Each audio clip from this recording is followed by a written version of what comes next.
সকাল সকাল প্রচন্ড বৃষ্টি ছিল, দেখেন বৃষ্টির জল। আর কবুতর ফার্মটা এখনো খুলিনি। আকাশের অবস্থা দেখেন, মেঘ জমে আছে, বৃষ্টি হতে পারে। আর বাতাস দেখেন। আর এখন কবুতর গুলাকে খাবার দিয়ে দেব।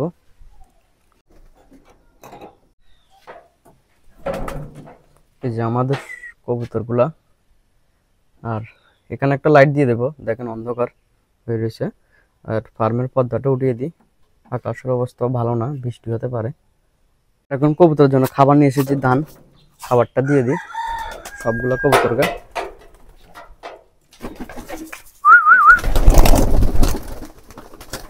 দেখেন কবুতরগুলো অনেক হ্যাপি মুডে আছে।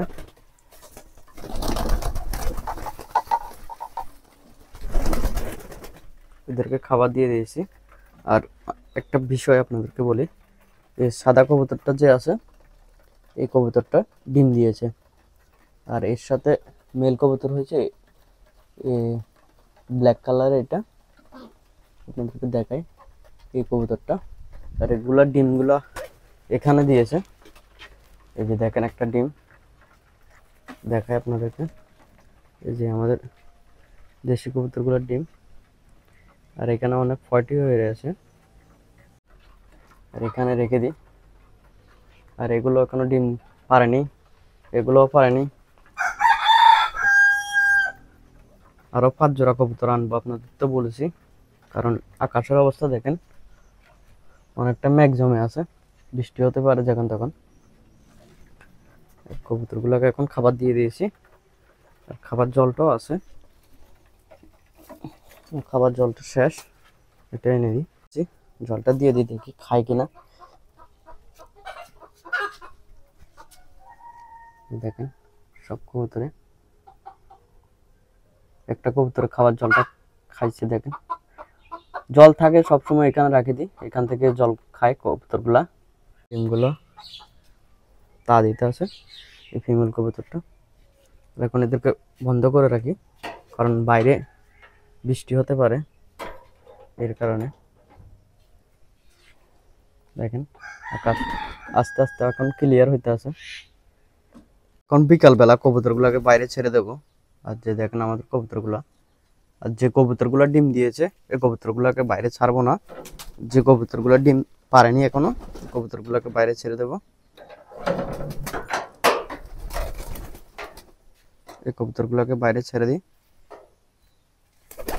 এই কবুতরগুলো ডিম দিয়েছিল, এগুলোকে ঘরের ভিতর রাখবো। আর যে দেখেন আমাদের কবুতরগুলোকে এখন বাইরে ছেড়ে দিয়েছি। এই মেল কবুতরটা এই ফিমেল কবুতরটার সাথে একটা ডিম দিয়েছে, এটা তো দেখাইছি আপনাদেরকে। এখন এরা এখন বাইরে থাকবে এভাবে। আর বিকালবেলা হয়েছে এখন, আর আকাশে অনেকটা মেঘ জমে আছে, হয়তো সমস্যা নাই, বৃষ্টি আসবে না। আর এই কবুতরটা দেখেন কিভাবে মাটি তোকায় তোকায় খায়। এই যে দেখেন কবুতরগুলোকে যখন ছেড়ে দিই, এই মাটিগুলো আছে এগুলো খায় টোকায় টোকায়। আর যেমন কি এই কবুতরটা খাইতে আছে। আর কবুতরগুলো এখন চালের উপরে, আর নাইলে এখানে মাটি খাইবা। কবুতরগুলো এভাবে থাকুক, আমার কিছু কাজ আছে, আপনাদেরকে অনেকদিন দেখানো হয়নি। আমাদের সবজি খেতে, সবজি গাছগুলো যখন লাগাইছে, মনে হয়েছে আমাদের সবজি ক্ষেত। আর যে সবজিগুলো লাগাইছে সেগুলো আপনাদেরকে দেখায়। যে এখানে কিছু মাইরা লাগাইছিলাম, কিন্তু এগুলোর মধ্যে পোকা হয়ে গেছে। দেখেন ভালো করে ক্যামেরার মধ্যে দেখা যায় না, এই পাতাগুলোর মধ্যে দেখেন পোকে ধরে গেছে, সব মাইরাই নষ্ট হয়ে গেছে। কারণ এখানে কোনো সার দেওয়া হয়েছে না, ওষুধও দেওয়া হয়েছে না। এর কারণে যদি সার দিতাম তাহলে এরকম হতো না, ঠিকই থাকতো। আর এগুলো এখন খাওয়া যাবে না, একদম রোগে ধরে গেছে। আর ছই গাছগুলো লাগাইছে এটা তো আপনাদেরকে দেখাইছি। আর এগুলোর মধ্যে অনেক ছইও ধরছে, কিছু নিজেরা খাইছি আর কিছু বান্দরে খাইছে। আর এখন অল্প কিছু ছই আছে, লচ্ছই এগুলা। এই যে এখানে একটা আছে। আর এইগুলো হচ্ছে অনেক লম্বা লম্বা, দেখেন এটা অনেক লম্বা হয়েছে। আর এটা অনেক লম্বা হয়েছে, এই কিছু আছে। আর এই যে এখানে শশা গাছটা লাগাইছিলাম,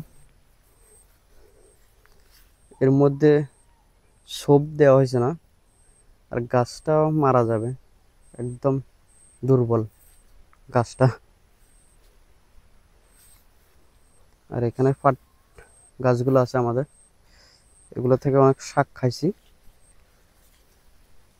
আর এখানে আদা চাষ, আদা লাগাইছিলাম কিছু, আদাগুলো হইতেছে দেখেন আস্তে আস্তে। মানে অনেকগুলো আদা লাগাইছি, কিন্তু সব আদা উঠেনি বৃষ্টির কারণে। যে সময় লাগাইছিলাম আমি, এই সময় বৃষ্টি হয়েছে না, এর কারণে গাছগুলো আর উঠেনি, মারা গিয়েছে। আর এখন অল্প কিছুই আদা উঠেছে, 1 কেজির উপরে আদা লাগাইছি এখানে, কিন্তু আদাগুলো উঠেনি। আর এখানে পরিষ্কার করে নেব পুরা, যে দেখেছে এই ভিডার মধ্যে অনেক সবজি গাছ লাগাবো আস্তে আস্তে আমি। আর আপনাদেরকে তো বলবোই, রাবার বাগান, রাবার বাগান তো সবাই চিনেন, এটা আপনারা জানেন। এই একটা রাবার গাছ, এটা কোনো ছোট, আর এর লগরটা অনেক বড় হয়ে গেছে দেখেন। আর বাতাসে অনেক ক্ষতি করেছে রাবার গাছের, যেমন কি রাবার গাছগুলো বাতাসের কারণে গাছটা বেঁকা হয়ে গেছে। আর এখন 2টা বাঁশ দিয়ে গাছটার সিধা করে রাখছি, আর গোড়া মাটি দিয়েছি আজকে।